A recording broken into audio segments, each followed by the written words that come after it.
नमस्ते साथीहरू, हजुरहरूलाई हाम्रो यस युट्युब च्यानल द इन्फो स्पेयरमा हार्दिक स्वागत छ। आज हामीले परिवारको डिम्याट अकाउन्टमा रहेको शेयरहरूलाई कसरी आफ्नो डिम्याट अकाउन्टमा सजिलैसँग ट्रान्सफर गर्न सकिन्छ त भन्ने कुराहरू यहाँ सिक्न गइरहेका छौँ। आशा छ पहिलाको भिडियोलाई जस्तै यो भिडियोलाई पनि हजुरहरूले माया र साथ दिनुहुनेछ। सर्वप्रथम त दुवैजना नागरिकता लिएर क्यापिटल अर्थात् डिबीमा जाने। त्यस पछाडि क्यापिटलमा गएर B2B फर्म मागेर भर्ने अनि त्यसलाई भेरिफाई गर्ने। त्यस पछाडि ट्रेड आइडी लिने। प्रति कम्पनीको रु 25 रुपियाँ पर्ने गर्दछ। त्यस पछाडि डिमर्ट खाता स्वीकृत पत्र लिने र भेरिफाई गर्ने। दुवैजनाले क्यापिटललाई निवेदन लेख्ने।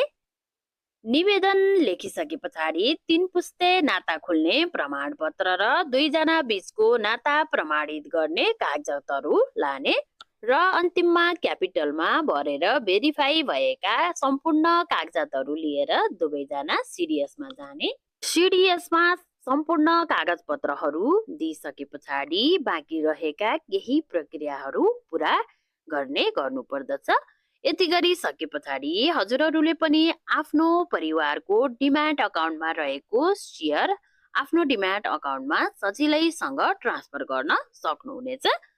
आजलाई यति नै साथीहरू। हजुरहरूलाई हाम्रो भिडियो कस्तो लाग्छ कृपया कमेन्ट मार्फत आफ्नो सल्लाह सुझाव दिनुहुन विनम्र अनुरोध गर्दछु। साथै हजुरहरूलाई कस्तो खाले भिडियोहरू आवश्यक पर्दछ सो कुरा पनि हजुरहरूले कमेन्ट मार्फत बताउन सक्नुहुनेछ। र अझैसम्म पनि हाम्रो यस युट्युब च्यानल द इन्फो स्पेयरलाई लाइक सब्स्क्राइब गर्नुभएको छैन भने एकपटक लाइक सब्स्क्राइब गरिदिनु हुन पनि विनम्र अनुरोध गर्दछु। हजुरहरूको दिन शुभ रहोस्। धन्यवाद।